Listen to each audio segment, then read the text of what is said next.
Hi, welcome to Checking In at SEA. My name is Perry Cooper. We are on top of the airport parking garage because we're looking out over Sound Transit and the light rail station. Why? Because we're trying to encourage everybody this holiday season to find different ways to get to the airport. We're going to see about 1.5 million passengers travel through the airport during the holiday season from the 18th through the 29th. It's going to be busy here. And bringing with me to talk about this is Peter Lindsay, who is our current Director, Senior Manager for Landside Operations. That's right. Peter, this is a situation that's kind of built upon itself because what's been going on with the pandemic. It's kind of that key, I'm not sure if it's the demographics the right word, but how people are getting here, right? That's making a difference? It is. It's been a change, partially due to the pandemic and a number of other factors. I think the big thing is people want control over their transportation options with still the pandemic affecting their choices. And so you'll see a lot more private vehicles than we have in the past around this time of year.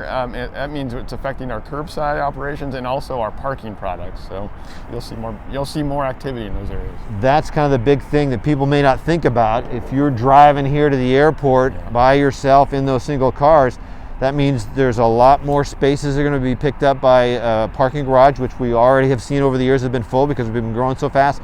But it's also impacting the off-site lots, right, too, and that's spreading to us? That's right. There's a number of off-site lots that aren't even open right now. They're constrained by staffing limitations and also, just the impact of more people using parking than anticipated. So those lots are full. We're kind of the final option in many cases, and that means we're very busy as well. And in addition to that, then from our standpoint, we've also got some construction that's going on in the airport. That's a positive that we're going to have for the future, but it's also taken away some of the a few hundred spots at a time, right? It is, and it's a positive project for our customers because we're going to improve their experience when they come to the garage. We're going to provide kind of a breadcrumb approach to get to your stall. It's called our automated parking guidance system, and I think it'll be a positive, but it takes some time to build it, and it takes some space as well. So we have reductions in supply there for the parking, and as well as just kind of the busy travel season. And the last point from that then as well too, we're struggling just like some of the other regional employers getting bus drivers, and that affects us because of our employee shuttle buses. How's that affecting our garage? Well, it affects us in two areas. As you mentioned, employee shuttle buses, we anticipate that being fully shift covered over the holidays, but also in our rental car buses, which are an important element.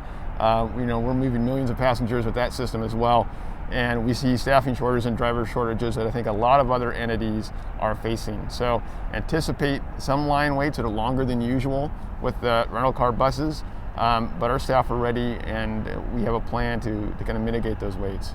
So that brings us to the next question then for folks. Okay, now you've told us what the situation is. What can they do? We know we've got light rail right behind us, which is a great option. What are some of these options for folks? Well, I think first is light rail transit. We have great light rail access to the airport, as you can see behind me. We have airporters as well, which are in a high occupancy vehicle mode. You can get to the airport and they drop off on the curbsides. So those are important options. We have shuttles and courtesy vans that are moving here 24/7 as well. So there's other HOV modes and options. And if you do come in a private vehicle, consider using the cell phone lot. We have a new cell phone lot access ramp, provides more convenient access to that area.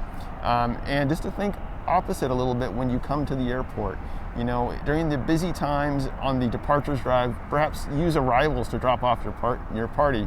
And if you're on the arrivals drive and you're waiting in that queue, consider calling your party and picking them up on the departures level. And then also too, I think one of the things we've seen is people get there a little bit too early. So even if you're picking up somebody from the cell phone lot, wait until they get off their plane and they're at the drives before we want you to head out and head to the drive. That's a really important point. Trip planning is really crucial to kind of keeping the system running, and just encourage people to plan their trip accordingly. There's no reason to leave too much time ahead of time to pick up your party. Use the cell phone lot if you can, and use all the information on our app to plan your trip to the airport to pick up your friends and loved ones. Okay, great tips, Peter. We appreciate it. So bottom line as well, overall, it's busy. Pack your patience. Have some grace for everybody. The situation like we've all been doing through the last 18 months here for the situation that's been going around the country. You're going to see some of those delays here at the airport as well too. So thanks for checking in with us here at SEA. Keep an eye on our website, and we'll give you more information in the future as well too. Thanks.